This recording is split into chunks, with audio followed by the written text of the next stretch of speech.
अस्सलाम वालेकुम। BBN news में आपका इस्तकबाल है। मैं हूं सानिया। न्यूज़ की शुरुआत करते हैं हेडलाइंस से। बाहिजाब मुस्लिम तालिबात को कॉलेज कैंपस में दाखिल होने से रोक दिया गया। ज़िला मुरादाबाद के कॉलेज में पेश आया वाक़या। दिल्ली में 12 साल बाद चली सबसे तवील सरद लहर। आज रात बारिश के आसार और बढ़ेगी ठंड। और मुंबई गोवा हाईवे पर ट्रक और कार में तसादुम, 9 अफराद हलाक होने वालों में 1 बच्ची, 3 खवातीन और 5 मर्द शामिल। और अब खबरों की तफसील। ज़िले मुरादाबाद में वाक़ एक हिंदू कॉलेज में कुछ बाहिजाब मुस्लिम तालिबात को कैंपस में दाखिल होने से रोक दिया गया। मुस्लिम बाहिजाब तालिबात का इल्ज़ाम है कि कॉलेज इंतज़ामिया उन्हें बुर्का पहनने की वजह से कॉलेज में दाखिल होने से रोक दिया है। कॉलेज इंतज़ामिया का ये कहना है कि यहाँ यूनिफॉर्म कोड नाफिज हैं और कैंपस में हिजाब पहनकर दाखिल होने की इजाज़त नहीं दी जाएगी। इस मामले पर तलबा, समाजवादी छात्र सभा के कारकुनान और कॉलेज के प्रोफेसर उनके दरमियान हाथापाई भी हुई, जो मुकर्ररा उसूलों पर कायम रहने पर अड़े रहे। इस दौरान कॉलेज के प्रोफेसर डॉक्टर AP सिंह ने कहा है कि उन्होंने यहाँ तलबा के लिए ड्रेस कोड नाफिज किया है और जो भी इस पर अमल करने से इनकार करेगा उसे कॉलेज कैंपस में दाखिल होने से रोक दिया जाएगा। इस पर समाजवादी छात्र सभा के अरकान ने कॉलेज के ड्रेस कोड में बुर्के को शामिल करने और लड़कियों को इसे पहनकर अपनी क्लास में जाने की इजाज़त देने के लिए एक मेमोरेंडम पेश किया।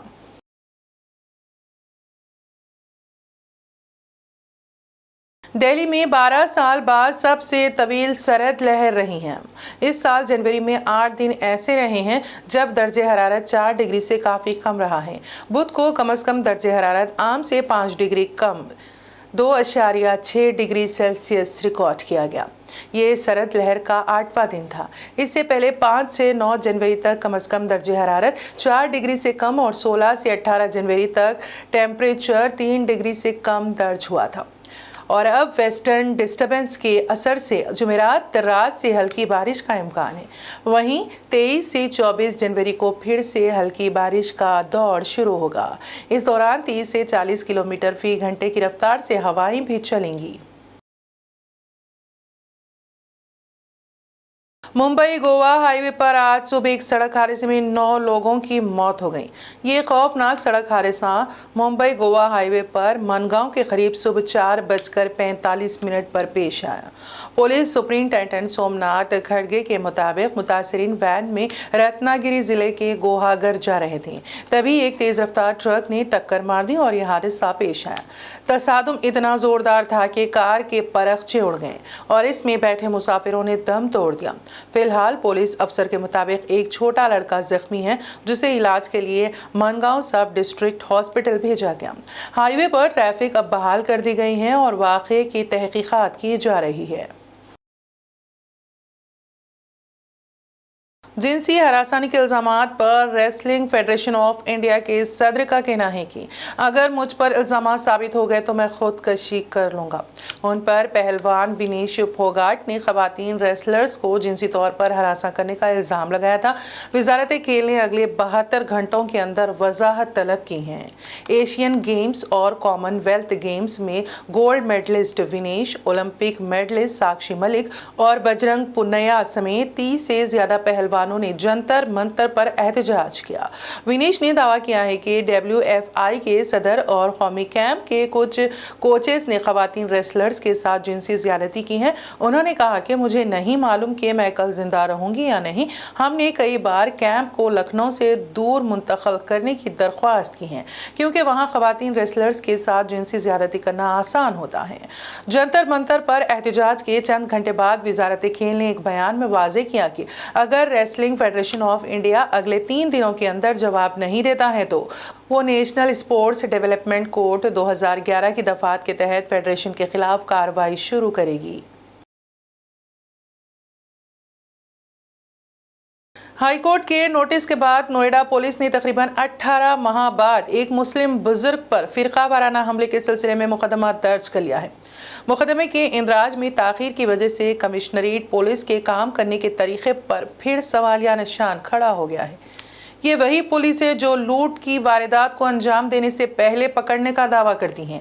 وہیں پولیس ایک مسلم شخص کی شکایت کو 18 ماہ بعد درج کرتی ہیں تو سوال تو بنتا ہے۔ اس معاملے میں کمشنریٹ پولیس کو شدید ہزیمت کا سامنا ہے۔ جب پولیس معاملے کا نوٹس نہیں لیتی تو متاثرین مجبوری میں عدالت کی پناہ میں پہنچ جاتے ہیں۔ جولائی 2021 میں ایک کار میں سوار 4 بدماشوں نے دہلی کے ذاکر نگر جامع نگر کے ایک مسلم بزرگ شخص کو اغوا کر لیا تھا۔ متاثرہ کاظم احمد کا کہنا ہے کہ بدماشوں نے کار کا دروازہ بند کر کے ان کا گلا دبانے کی کوشش کی۔ آنکھ پر اسکرو ڈرائیور سے حملہ کیا گیا لیکن اسکرو ڈرائیور آنکھ کے بجائے ناک پر لگا۔ متاثرہ نے الزام لگایا ہے کہ اس دوران اسے برہنہ کیا گیا اور ان کی داڑھی بھی نوچی گئی اور مسلم ہونے کے حوالے سے بھی فرقہ پرست الفاظ استعمال کیے گئے۔ شر پسندوں نے مسلم ہونے کے ناطے زد و کوب کیا گیا۔ اس معاملے میں تقریباً 18 ماہ بعد سیکٹر 39 کوتوالی پولیس نے مقدمہ درج کر کے تفتیش شروع کر دی ہے۔ تلنگانہ ریاست کی مشہور بارگاہ روح دکن حضرت جہانگیر پیرا رحمۃ اللہ علیہ کے 3 روزہ عرس تقاریب کا آج یعنی 19 جنوری بروز جمعرات بعد نماز عصر احاطے درگاہ شریف میں واقع نیاز خانہ میں بعد نماز عصر سندل مالی تقریب کا آغاز عمل میں لایا جائے گا۔ سندل مالی تقریب کا آغاز قرأت کلام پاک قصیدہ بردہ شریف وہ محفل سما سے ہوگا۔ بعد محفل سما سندل مالی جلوس نیاز خانے سے روانہ ہو کر قبل از مغرب درگاہ شریف پہنچ جائے گا۔ مراسم سندل مالی کی رسم بدست ریاستی وقف بورڈ چیئرمین مسیح اللہ خان کی جانب سے انجام دہی کے ساتھ ہی 3 روزہ عرس تقاریب کا آغاز عمل میں آئے گا۔ لوک سبھا انتخابات 2024 کے مد نظر اپوزیشن کی جدوجہد شروع ہو گئی ہیں۔ اس درمیان BRS نے تلنگانہ میں ایک ریلی کا اہتمام کیا جس میں کئی اپوزیشن پارٹیاں شامل ہوئیں۔ BJP نے 2 دن تک اپنی پارٹی کے منتھن کے بعد اعلان کیا ہے کہ ایک بار پھر بھارتیہ جنتا پارٹی اقتدار میں آئیں گی، لیکن اپوزیشن بھی متحد ہو گئی ہیں۔ ایک طرف راہل گاندھی BJP کو شکست دینے کے لیے بھارت جوڑو یاترا کر رہے ہیں تو وہیں دوسری طرف KCR نے کئی اپوزیشن جماعتوں کو ایک پلیٹ فارم پر لا کر ریلی کا اہتمام کیا ہے۔ KCR کے پروگرام سے یہ لگ رہا ہے کہ وہ تیسرے محاذ کی بنیاد رکھنے جا رہے ہیں، حالانکہ ان کی منعقدہ ریلی میں کانگریس نہیں شامل ہوئی ہے، تو وہیں اس ریلی میں ممتا بنرجی اور نتیش کمار بھی نہیں دکھے۔ دراصل ریلی کا اہتمام اپوزیشن پارٹیوں کو ایک ساتھ جوڑ کر BJP کو مرکز سے بے دخل کرنے کو لے کر کیا گیا، لیکن کچھ پارٹیاں اس ریلی میں شامل نہیں ہوئیں۔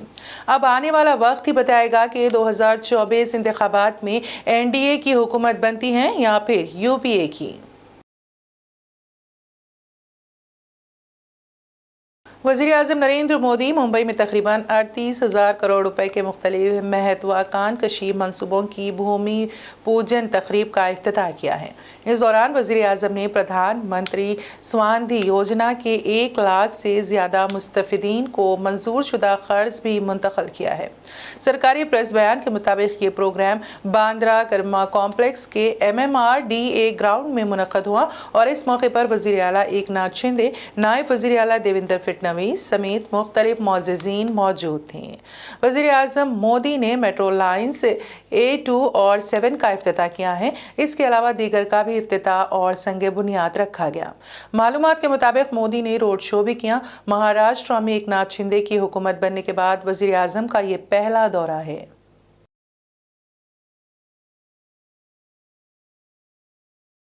حیدرآباد کے گوشہ محل میں واقع جمعرات بازار علاقے اونتاواڑی میں جہاں گزشتہ کئی سالوں سے باراتیوں اور جلوس کے لیے گدھے اور اونٹوں کو سپلائی کیا جاتا ہے، اس کو لے کر کوئی شک و شبہ نہیں ہے کہ یہ ایک کاروبار ہے اور یہاں کے تاجروں کی روٹی روزی اس سے جڑی ہوئی ہے۔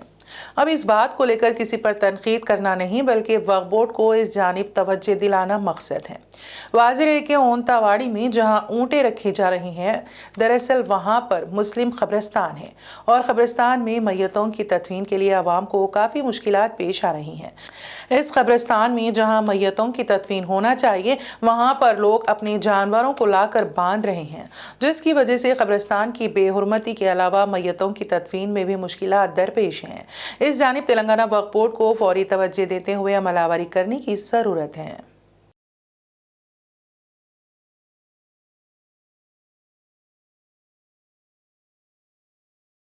साबिक एमपी वी हनुमंत राव ने गांधी भवन में एक मुनक्किदा मीटिंग से खिताब करते हुए तेलंगाना के चीफ मिनिस्टर केसीआर को अपनी शदीद तनकीद का निशाना बनाया।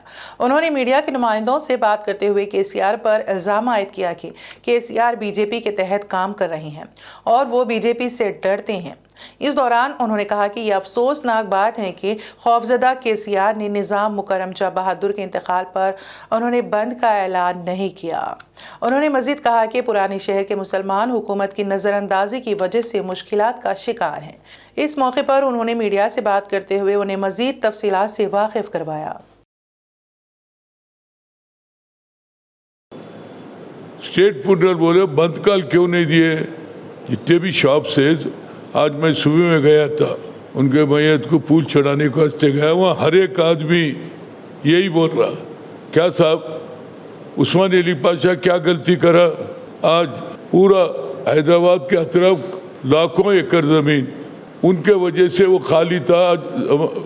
आज इतना बड़ा सिटी डेवलप हुआ, पूरा हैदराबाद का नाम चमक रहा है।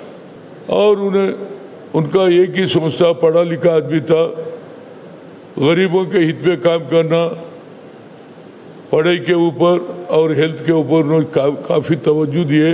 और मुझे मौका मिला था, ओल्ड सिटी को जब आए थे मैं भी मिला था उनसे। वो एक सही सेकुलर था, हिंदू मुसलमानों को बराबर का मौका दिया, भेदभाव नहीं रखा। तो ऐसे टाइम पे उनका अगर बंद कर दिए तो एक अच्छा मैसेज जाता था। इस वजह से डरा आरएसएस बीजेपी वाले कल हंगामा करेंगे। और अब आखिर में एक नज़र हेडलाइंस पर। बाहिजाब मुस्लिम तालिबात को कॉलेज कैंपस में दाखिल होने से रोक दिया गया। जिला मुरादाबाद के कॉलेज में पेश आया वाकया। दिल्ली में 12 साल बाद चली सबसे तवील सरद लहर। आज रात बारिश के आसार और बढ़ेगी ठंड।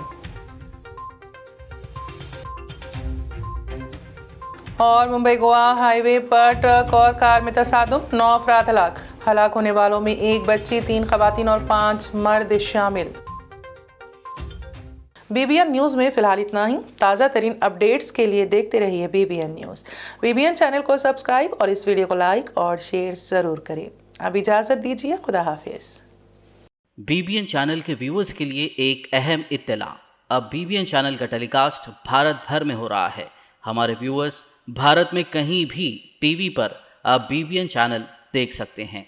स्क्रीन पर BBN चैनल की टेलीकास्ट डिटेल्स दस्तयाब हैं। इसके अलावा भारत भर में किसी भी एरिया में अगर आप BBN चैनल देखना चाहते हैं तो आप अपने केबल ऑपरेटर को इसके लिए कह सकते हैं। आपकी डिमांड पर वो ज़रूर BBN चैनल टेलीकास्ट करेंगे, क्योंकि BBN एक फ्री टू एयर चैनल है। इसके लिए आपको सिर्फ हमारे दिए गए नंबर पर केबल ऑपरेटर से कॉल या व्हाट्सएप पर मैसेज करवाना है। हम आपके केबल ऑपरेटर तक BBN चैनल पहुंचा देंगे, जिससे वो आपके एरिया में टेलीकास्ट कर सकते हैं। इसके लिए चैनल की हमारी पूरी टीम लगातार काम कर रही है ताकि आप तक BBN चैनल को पहुंचाया जाए। इसके अलावा BBN चैनल को भारत भर में रिपोर्टर्स की ज़रूरत है। अगर आप सहाफ़ी हैं और BBN चैनल से जुड़ना चाहते हैं तो आप भी दिए गए नंबर पर रब्त कर सकते हैं।